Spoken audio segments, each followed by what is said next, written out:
Assalamualaikum guys. So macam mana, okey tak? Kita nak fikir apa hari ni?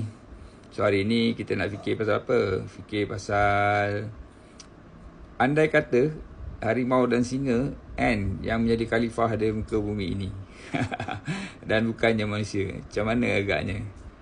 Tuan-tuan dan puan, kalaulah bukan manusia yang jadi khalifah kan, harimau jadi khalifah, maksudnya dunia ni masih lagi dalam hutan lah, hutan belantara kan. Dan kita sebagai manusia pula akan jadi macam monyet-monyet yang berkeliaran lah. Kalau harimau datang kan, nampak je harimau menyusup kita berlari-lari kan. Sebab yang pastinya kita manusia tak boleh lawan harimau tu kan, kalau kita tidak digunakan akal lah. Faham tak? Kalau kita tak digunakan akal, kita samalah macam binatang-binatang yang lain kan. Makan, minum, berak, tidur, berhubungan, seks dan sebagainya, tapi ikut naluri je, tapi tak ada akal fikiran. Jadi memang macam mana nak tanpa akal fikiran, macam mana kita nak mencipta lagu, macam nak cipta bangunan, nak cipta jalan raya kan, lampu dan sebagainya, betul tak? Tapi itulah cerita dia. Andai kata kita semua binatang yang tidak digunakan akal fikiran, maka yang pastinya lah binatang-binatang yang lebih kuat akan kalahkan kita. Maka dunia ini, bumi ini akan dipenuhi oleh hutan belantara lah. Dan kita merupakan makhluk yang kalah lah. Makhluk yang akan insting lah. Extinct pasal apa? Kita akan pupus kerana harimau dan singa menguasai dunia kan. Tapi itulah kan, Allah pernah tanya pada gunung sama ada jadi khalifah. Gunung pun tak nak. Tapi yang nak jadi khalifah tu kita manusia kan. Dan kita adalah makhluk yang paling mulia di kalangan mereka, kerana kita digunakan akal fikiran.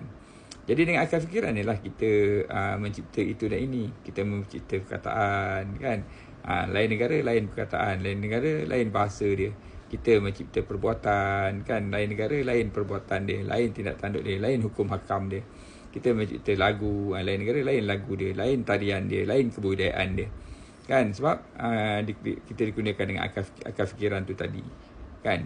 Masalahnya kan, kita pula yang malangnya, kita jadi macam binatang pula sebab kita tak nak guna akal fikiran untuk berfikir kan. Kita lalu perjalanan hidup ni ikut naluri je kan. Kejap nak marah, kejap nak bengang, kejap nak tu, macam binatang lah. Kejap nak gaduh, kejap bersengketa kan. Jadi itulah cerita dia tuan-tuan puan. Cuba fikirkan, kalau kata binatang jadi khalifah, masalah kan. So Alhamdulillah Allah cipta kita, dan kemuliaan seseorang itu terletak kepada ketakwaan kepada Allah Ta'ala. Jadi dengan ilmu ni tadi, ia menyebabkan kita bertamadun lah. Alright tuan-tuan, itu saja kisah FY hari ini untuk kita sama-sama fikirkan. Kita sambung lagi dalam video-video yang akan datang. So untuk follow FY, untuk dapatkan video-video yang bermanfaat sebegini, untuk dapatkan video-video yang mengajak tuan-tuan dan puan-puan berfikir begini, follow FY.